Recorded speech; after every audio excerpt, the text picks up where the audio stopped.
Coming up on 2020 on ID. 911. I think I need an ambulance. A beloved son crushed to death. The truck fell on my stepson. Oh, my God. But years earlier, another mysterious death. Was it a family curse, or was there a cold-blooded killer at the dinner table? To think that you can drop a 5,000-pound vehicle on your child and watch him die? A new wife goes undercover to learn the truth. I asked you if you pushed the truck. Family ties. Plus, he checked in, but he never checked out, except in a body bag. It was pristine. It was his business stuff, the stuff with his wife. That was it. Detectives are stumped until this PI takes the case. When somebody mentions something about a gun, that's the part they'll remember. The mystery of room 348.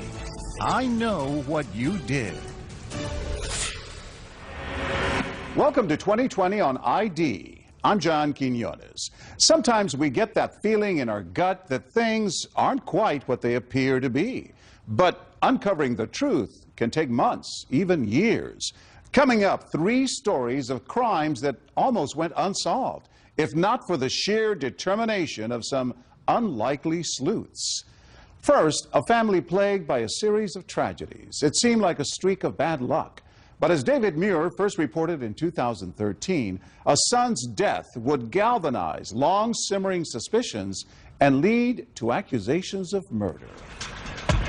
It was old November in upstate New York, those autumn leaves vanishing in the wind, and a young father about to suddenly vanish too. It wasn't unusual to find 23-year-old Levi Carlson tinkering away in the garage under a pickup truck. He was very good working on cars. He was very mechanical. And on one of those crisp fall days back in November of 2008, that's exactly where his father Carl and stepmother Cindy found their beloved son. Only this time Levi wasn't working under the truck. He was trapped under it, and this was their desperate plea for help. 911. I think I need an ambulance. And what's going on? The truck fell on my stepson. The truck fell on your stepson? And we just got home, and I don't think he's alive. Levi stood little chance against the 3 tons of metal. That pickup truck that had been propped up had come crashing down. Carl, they want to start CPR. Do you know CPR? Chest is crushed. His chest is crushed. His chest is crushed? Oh my God. I don't know how long he's been in there. We've been gone since noon. Okay. Oh my God. You can hear the cries on the 911 tape, an unthinkable tragedy for 2 parents who just found their son. Police responding to the scene. Seneca County Sheriff Lieutenant John Clear. It was right inside this barn here? Yes. At first, it didn't appear to be anything out of the ordinary. No, it appeared to be an accident. Horrible accident. Yeah, very tragic. The parents were upset. Oh yeah, absolutely out of their minds. So many twists and turns long after that 911 call, years after that horrific accident first hit the local paper in Seneca County. The gateway to the sparkling Finger Lakes of upstate New York. In fact, down this rambling country from the Carlson home is Seneca Falls, long thought to be the setting that inspired the 1946 American classic, It's a Wonderful Life. But piece by piece, it would soon become clear that this had not been a wonderful life for that young man found in the garage.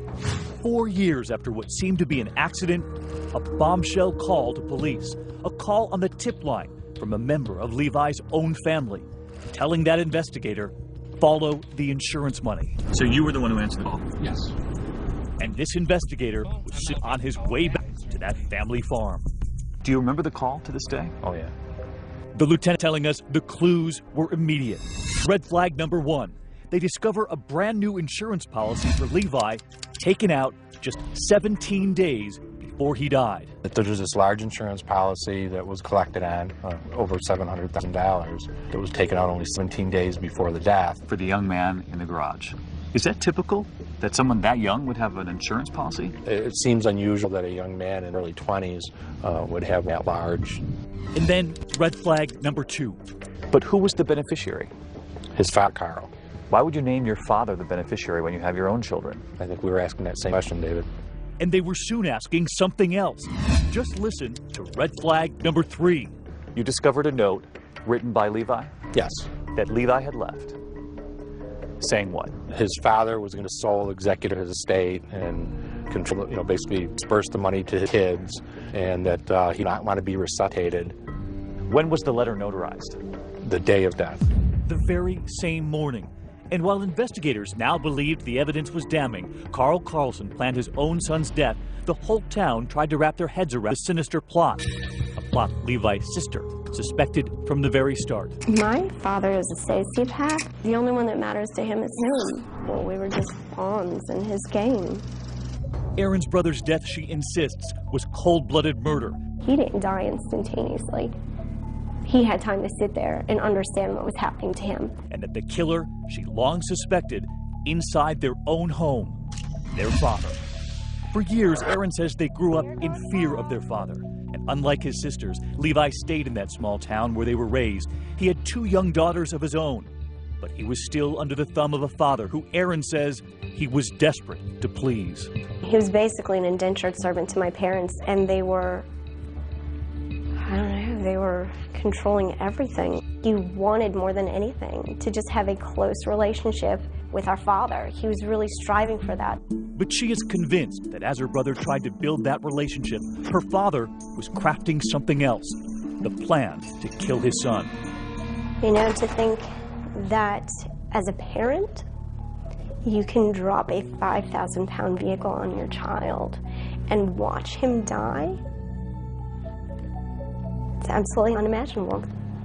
Especially as a parent myself, I just can't even begin to imagine. We head to the local scrapyard where Levi's pickup truck was getting after that accident. His truck destroyed long ago. No one knows exactly how that pickup was jacked up, but Joshua Trout, who knows the family, also knows the weight of one of those trucks. I mean, would you go on pickup truck? I would never go under a truck. I don't like going under trucks when there's all 4 tires on the ground. Investigators do believe there was a railroad jack that day holding the pickup truck up, but they're unsure if there was anything else. What they do know is that truck came crashing down.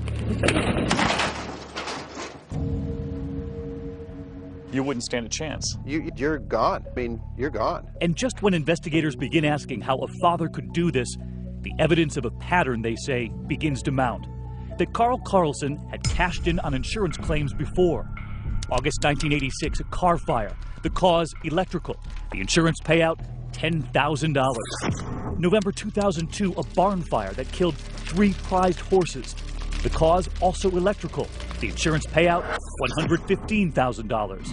But investigators were also learning the biggest bombshell. What happened to Carl Carlson's first wife, Levi's mother? After all of the evidence you found right on this property, what then to make of what happened to his first wife? Suspicion. When we come back, another insurance policy, another horrific tale, almost impossible to believe.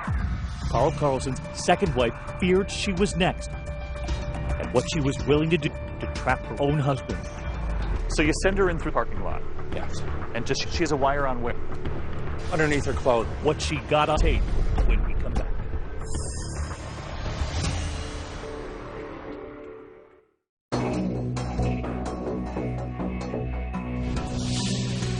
When Lieutenant John Clear reopened the investigation into Levi Carlson's death underneath that pickup truck, finding what he says is evidence his father was out for the insurance money, he never expected the dramatic turn the case was about to take all the way across the country in a small mining town in the Sierra foothills of California. While you're investigating everything that happened here, you discovered the story of his ex-wife.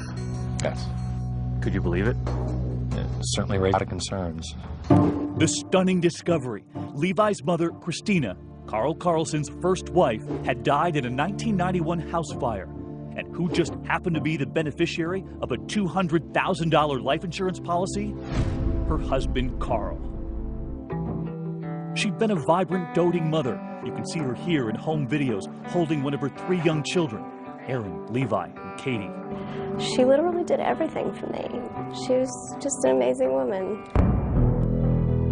But Aaron claims her mother was trapped in that marriage. My father had a very horrible temper, and it didn't take an awful lot to set him off. And my mother would take the brunt of it. She would not allow him to take it out on us. The sister of that first wife remembers asking her the same question over and over. I kept asking her, why aren't you leaving him? Why aren't you leaving him? And I almost had her convinced to leave. We were this close when the fire came through. It was New Year's Day, 1991. The children were napping. Christina was in the bathroom when their home suddenly lit up into a kerosene-fueled inferno. I remember waking up and going to my bedroom door. I saw the flames. So I woke my sister up. My father, bust through the window and, got us out. Never once did he look panicked or frantic or frazzled, not even confused. He was just very calm and, let's go. In the fire report, Carl Carlson told investigators that just 3 days before that fire, he'd repaired a broken window in the bathroom by boarding it up with a piece of wood and 17 nails. That window would have been his wife Christina's only way out. And then just a week after the fire, Carl hit the road, leaving California with his 3 young children, returning to upstate New York to be near his family. We all raised our concerns that we thought the fire looked very suspicious. That was 18 years ago. Now 2 deaths, mother and son, each with a big payout for Carl Carlson.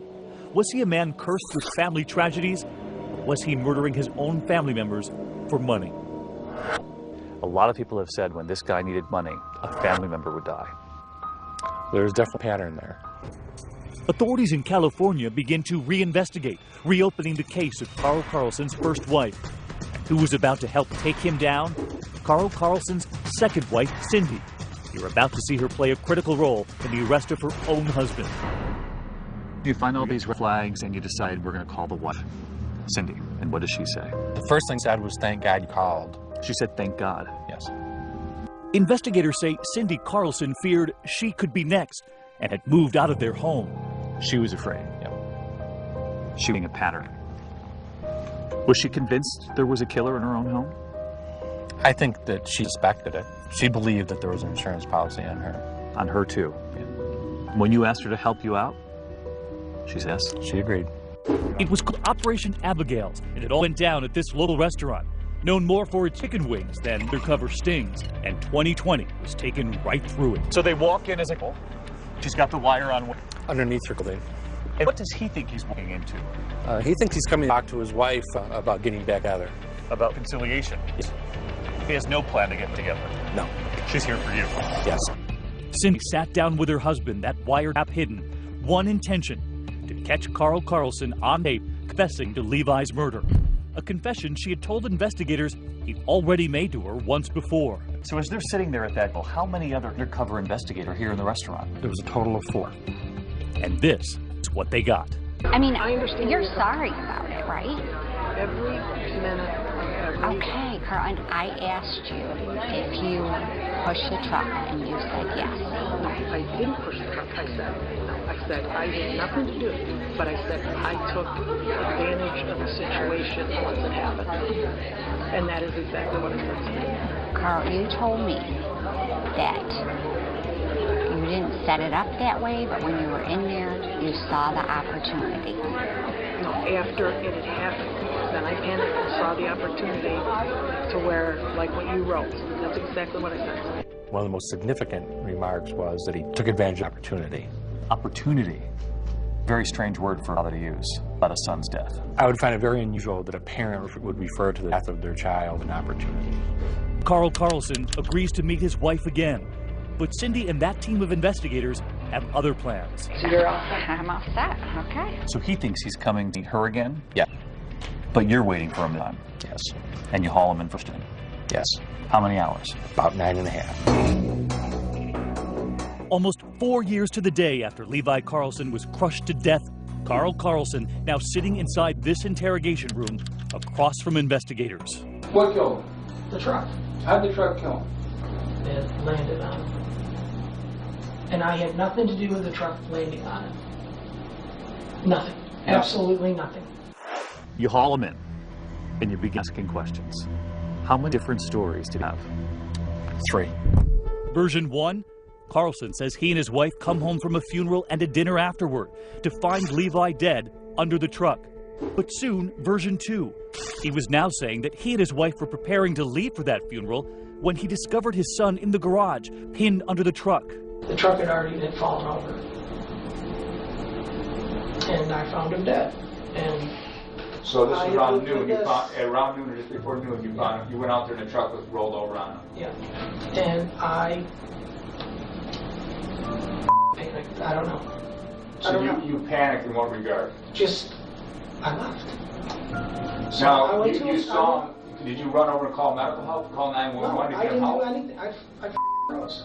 Now, was there a phone in the garage or No. a cell phone, or No. you run back to the house and call 911? No, I went to the funeral. So he saw his son trapped and dead on truck, still left for the funeral? Yes. He says that father didn't return until 4 hours later. And then, several hours into the interrogation, Carl Carlson appears to be on the verge of yet a third version of the story. Never heard him? Good. You're that close, man. You're close. Come on. Let it out. Let it out. Let it out. I'll walk with you, man. I'll walk with you. Is it just a split-second thing? You couldn't hurt him. The accident. I opened the truck door. Okay. When they did it. Now you see how it was happening? We've gone from he was dead and you walked in there to now that it fell and you opened the door. I know. So take the final step. There is no more. I stepped into the truck and the thing fell. And I was just scared. His son trapped by the truck, and yet they still the house? Yes. Does that make any sense? No. I can't imagine walking away and leaving your child dying on the floor. They were going to a funeral. Yes. And yet many would argue he had just created one right here in his own garage. It's fair to say that. But Carl Carlson continued to insist he's innocent, opening up to the Syracuse Post-Standard about his son from inside the county jail. Well, Levi, I mean, when he was younger, we had problems with him. School was hard for him. Losing his first mother was really traumatic, would be for anybody. He talks about Levi as a young father, that he took his son back in after Levi's divorce. He became responsible, he had manners, he grew up, and he realized that Mom and Dad weren't out to make his life miserable. He got life back into him. Carlson, now charged with murder in the second degree, entered the Seneca County Courthouse to enter his plea. And in a shocking moment of truth, he pleads guilty to killing his son Levi. Judge Dennis Bender sentencing Carlson to 15 years to life. Levi's sister Erin and her aunt Colette say they're relieved, but still hopeful investigators in California will charge Carl Carlson in the death of his first wife, too. I believe Carl killed my sister and he killed my nephew, and it's all linked to money. I want to hear those words come out his mouth. I want him to look me in my eye and tell me exactly what he did. And then I want him to go away for the rest of forever. In 2014, 23 years after the death of his first wife, Christina, the state of California charged Carl Carlson with her murder. Meanwhile, as of 2015, Carlson is appealing his conviction in New York State. He and Cindy are now divorced. When we return, a suspicious death in a hotel room. It was pristine. It was his business stuff. It was stuff with his wife, family. That was it. It wasn't from natural causes, and it wasn't suicide. No one else was even in the room. So how did he die? I think I know when it happened. I think I know who killed him. And I think I know how we're going to catch him. Stay with us.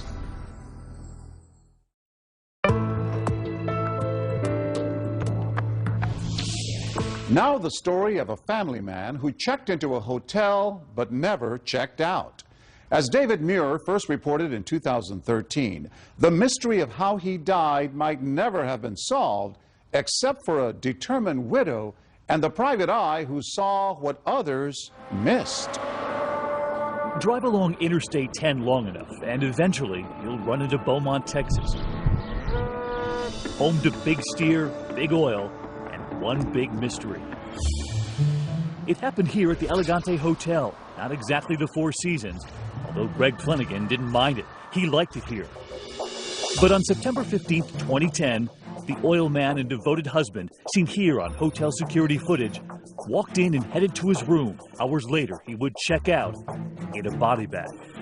He'll be missed, and by us that loved him, and such a good guy. When the sun rises that morning in Texas, Greg Flanagan does not. Detective Scott Apple is sent in. So you remember getting that call that Thursday morning? Yes, sir. And it just came in as a deceased person at one of our local hotels. With no clear signs of foul play, at first the veteran detective thought this was going to be routine. You'd heard heavy smoker, had been a drinker in the past. Yes. A lot of steak. Yes. So it wasn't and never saw a doctor. So you thought this guy might have had a heart attack? That's what we had just figured it must be at the scene.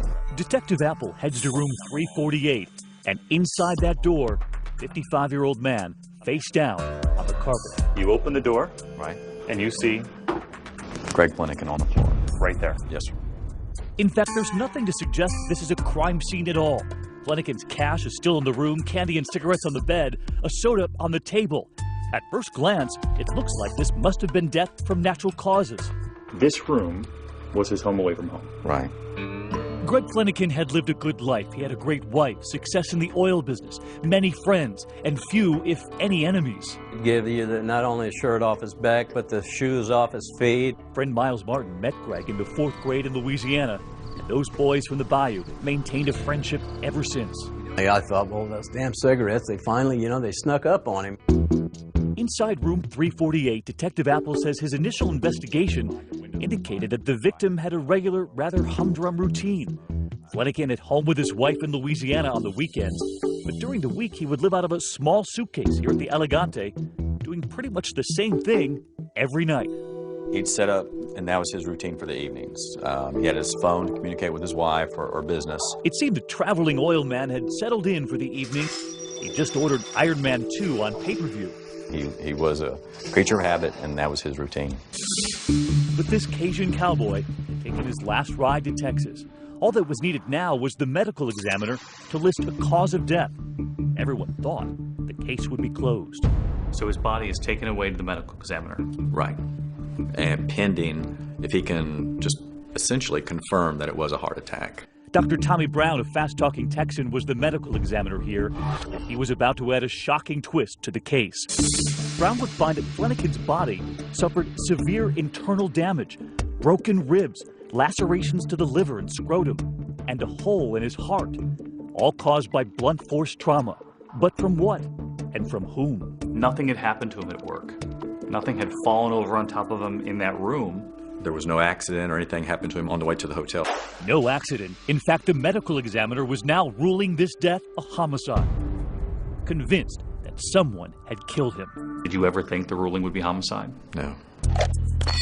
Detective Apple is a trained sniper, and he was now taking aim at multiple theories.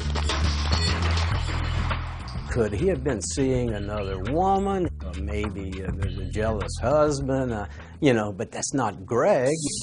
Detective Apple wants to know if anything odd happened at the Elegante Hotel that night. But aside from a circuit breaker needing repair in Flanagan's room at 7:30 p.m., it was business as usual. Apple questions the hotel guests in nearby rooms, but their answers offer little help. And who were they? They were some electricians out of Wisconsin down here working at one of our refineries.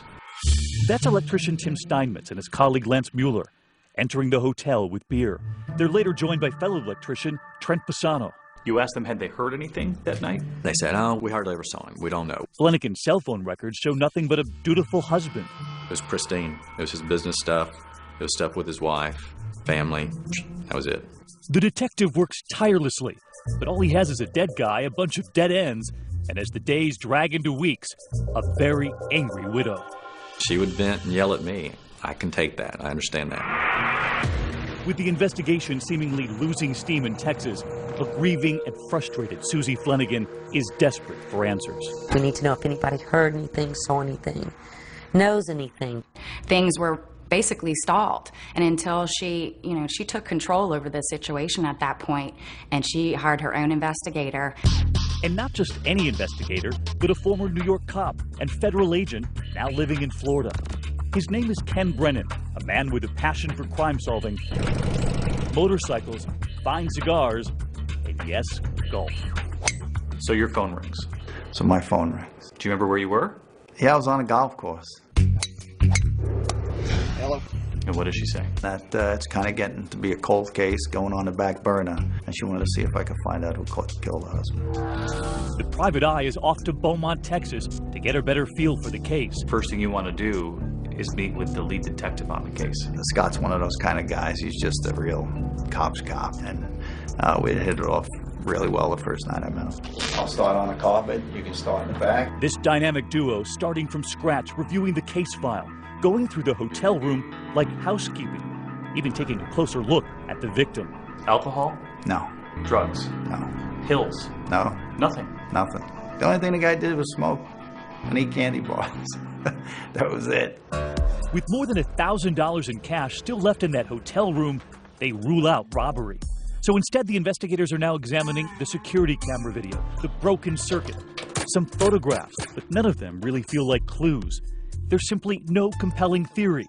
That is until Ken Brennan has a classic aha moment and then shared it with his partner, that detective, stumped. I said, I think I know how this guy died. I said, I think I know when it happened. I said, I think I know who killed him. And I think I know how we're going to catch him. The private eye convinced he's got it. Have you figured it out yet? When we come back.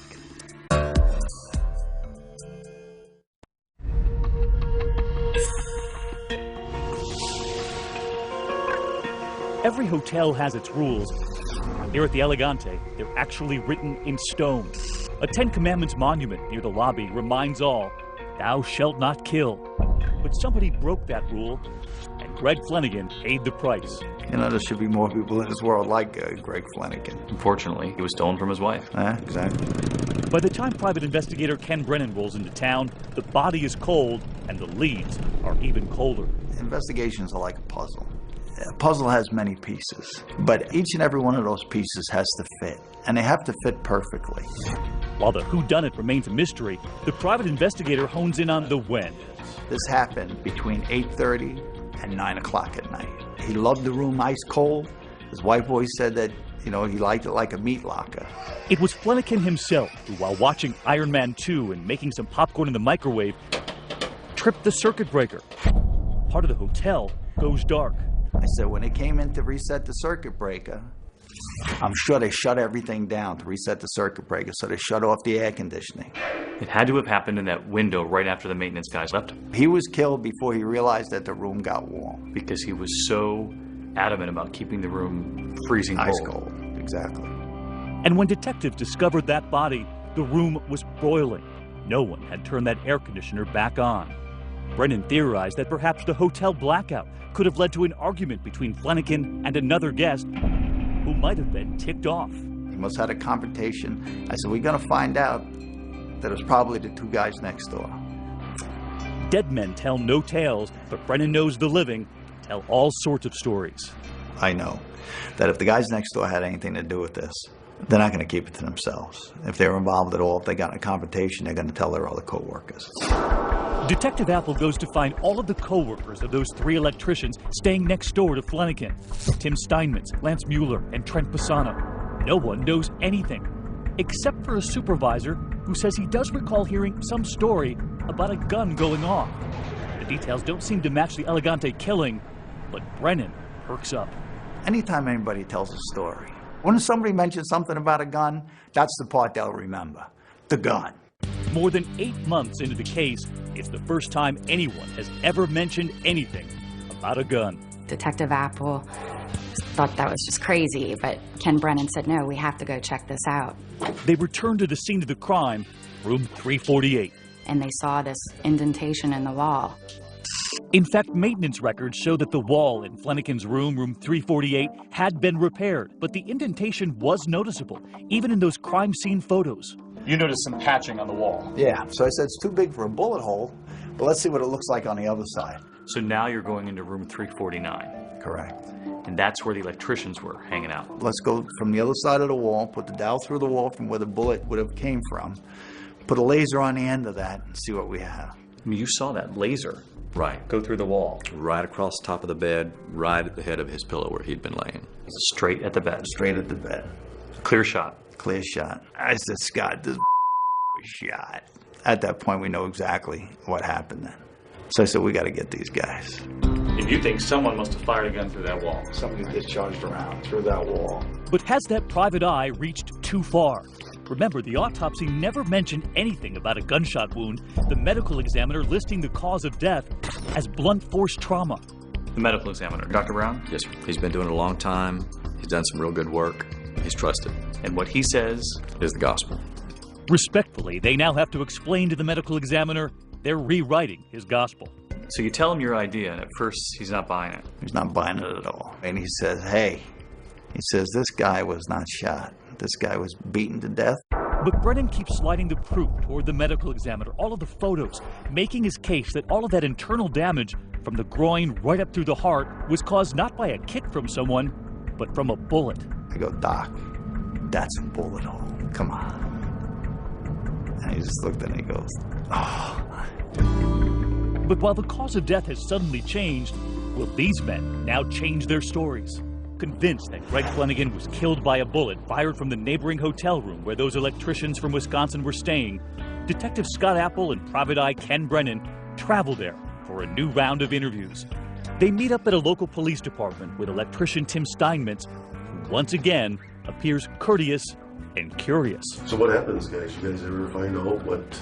Time and time again, they ask him what he remembers. You didn't hear anything, you don't know anything that went on. Absolutely no idea. No idea. Steinmetz sticks to his original statement that he, Lance Mueller, and Trent Bassano did nothing out of the ordinary that night. No mention of any gunshots. And Steinmetz doesn't just tell that story, he swears to it in writing. I said, let's get a notary as well and have it notarized so it looks even that much more official. You swear everything in this statement is the truth, the whole truth, so help you God? Yes. But just when he thought he was off the hook, investigators pull him back in. It was their plan all along. Is that it? Hang on a second. It wasn't until you signed that statement. Now you got a problem. Okay. You don't think that we know the story, that we don't know what the hell went on here? Of course we know. What are you, a moron? We know. You just made a false police report, that's why. You want to go to jail for that? Tim, we know what happened. We know everything that happened down there. And I realize you're trying to be noble and protect a friend, but you're about to get your whole family in a bind, and it's not worth it. And after the guy started thinking about that, and he says, okay, I'll tell you the truth. Well, then tell us what happened. Steinmetz begins to reveal the pieces of the puzzle, explaining how the evening was fueled by alcohol. Steinmetz and fellow electrician Lance Mueller entering the hotel with that beer. They're later joined by electrician Trent Bassano, and the heavy drinking begins next door in room 349. It was an accident. It really was. It turns out Mueller has a handgun in his truck, and at some point, for some reason, Steinmetz says the third electrician, Trent Bassano, goes to fetch it. We were in the room, and Trent brought Lance's freaking gun up there. And Lance was around with that gun, and he went and loaded it, pulled the freaking trigger, and the gun off. Later that day, they track down the third electrician, and Trent Bassano corroborates the story. Listen as he explains how he nearly became the victim in this case, saying the bullet just missed him. And he goes, bam! And I went, oh! Like this, son of a bitch. And I looked, and there was a hole. And it was smoking. It turns out that private eye was right. The bullet slicing through the wall in room 349 and heading directly for Flanagan, striking him in the groin area and shooting straight up into his heart, all while he was sitting there watching Iron Man 2. All of that internal damage caused by a single shot, that 9mm handgun. Afterward, Mueller quickly packing up the gun and returning it to his truck, exiting the hotel with a bag, then returning moments later without it. And never telling anyone, those electricians try to cover both their tracks and that bullet hole. And what was it they put in there? Toothpaste. They put toothpaste in the hole, thinking no one would ever notice. Exactly. No one went to check on Greg. No one alerted the front desk. Never bothered to knock, never bothered to put their ear to the door, heard any moaning or anything, nothing. The next day, even when they see a body carried out on a gurney from the room next door, they say nothing. This is not an accident, you know? This is a murder. pulled that freaking trigger. I sat right there and watched him do it. The only man missing at Confession Central was the shooter himself. Watch as Apple and Brennan have Steinmetz call the gunman. Steinmetz urges Mueller to turn himself in. I said, they probably are going to come and get your ass. I don't know. But now that they know the truth and everything, you should probably try to make some kind of effort, you know. Listen in as Mueller realizes they've figured it out. He pleads no contest to a charge of manslaughter, a judge sentencing him to 10 years in prison. The others are not charged. I don't think he did the right thing. I don't think anybody did the right thing. Inside that courthouse, Susie Flanagan watching on, saying it all could have been avoided had they simply checked on her husband that night. Had he simply come forward, this would have been a completely different, quote, accident. She was disgusted with their behavior. She felt like they basically disregarded him as a human being. Susie did not want to go on camera trying to preserve that quiet life she and her husband once shared. But she did tell us of that private eye she hired. I would trust him with my life. What did Susie say to you? You know, she was determined that, you know, that there would be justice, that she would find out who killed the husband. And she was successfully able to do that. Next, the charming English boyfriend. Was he too good to be true? He was an international businessman, you say. With me, he was an international speed climber. A liar caught red-handed, and a group of women hell-bent on revenge. He needs to be stopped. Stay with us.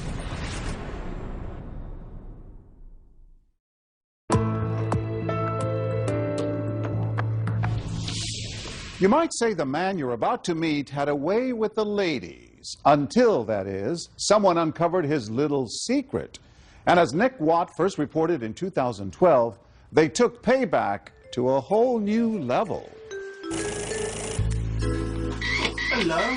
This is the moment caught on camera when a love rat and con man named Simon Reed met his match, confronted by 4 audacious women, 4 of the who knows how many ladies he's lied to, cheated on, taken for a ride.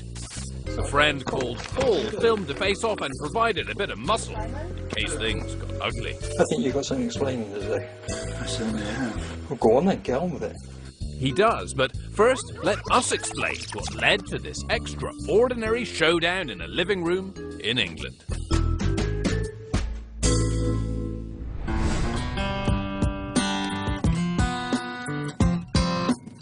I first met Simon in June of 2008, because I'm kind of fond of Englishmen. I'm kind of an Anglophile. That's Andy, a massage therapist from Minnesota and the glue that binds our story together.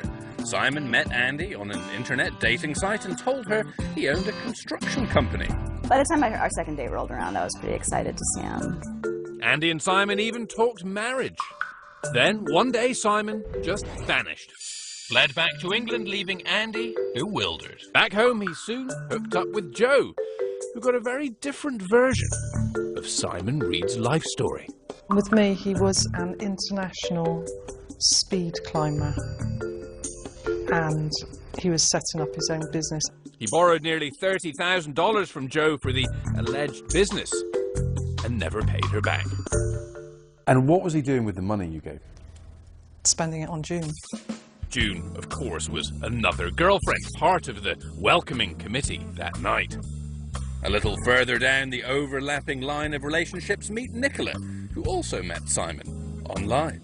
The dates were quite erratic because he was an international businessman, you see. Oh. And he was an account manager. Simon Reed was whatever he thought a woman wanted him to be, a devastating Casanova in a chameleon's skin. We gathered our Simon Reed survivors together in New York for a chat about the dastardly man they have in common. One of his initial stories was that he'd had a huge stroke and he'd learnt to walk and talk again. They were all initially drawn to his beautiful teeth. Not a trait the English are famed for. Each would eventually find out those teeth are also false. He told me he had been in an explosion when he was in the army and his teeth had knocked out. He told me they were veneers. He told me he lost them playing ice hockey. I spoke to his wife about the teeth and she said, yeah, that's a bit of a sore point with me. She said, I bought him those. Oh yes, did we mention Simon had a wife? She called Andy after Simon disappeared, and turns out they only live a few miles apart. Simon would tell his wife he was working on a construction site overnight and spend that night with Andy, and vice versa. Andy had heard enough. I decided to take matters into my own laptop. Andy wrote a searing posting about Simon on her blog. According to his wife, I ain't the first, she wrote. I am but one in a long parade of girlfriends he's had since they married 7 years ago. Joe and Nicola stumbled upon the blog while Googling Simon, trying to find out just how deep his lies went. And I nearly fell on the floor. So why did he do this? Joe discovered the truth when she saw a recurring number on his phone bill and dialed. It was Simon's dad's house. Simon had, of course, told Joe that his dad was dead. He said he's a pathological liar. Simon's own father said that. Yeah. I suppose I've been like this for years. Lying is just much easier than whatever the truth is for me. He needs to be stopped, and we all agreed. They decided to confront Simon, the love rat, with the help of Laura, Simon's latest paramour. So, 48 hours after Laura thought Simon was her soulmate that they would marry, she's staging a sting in her living room, inviting him round supposedly for a quiet night in. I'm sorry to everybody, I just... For someone who's so eloquent with that you can start with, you've got very little to say, haven't you? This confrontation, I mean, he sounds like he kind of just rolled over. He had to. We locked all the doors. But he never asked to leave. I defrauded you out of this money. I mean, are the police coming? Oh yes. Simon Reed was sentenced to 30 months in jail for fraud for that money he borrowed from Joe under, of course, false pretenses. But this story may not be over. I don't really know what the truth is for me anymore. And I know it's wrong when I'm doing it. I just don't seem to stop myself. Do you think he'll do this again? Definitely. Yes. run for the hills. Cheers. Cheers. To Simon. To Simon Reed. As of 2015, Andy reports that she and the other women remain in touch. And she finally found that Englishman she always wanted. They are now married. I'm John Quinones. Please join us next time for another edition of 2020 on ID.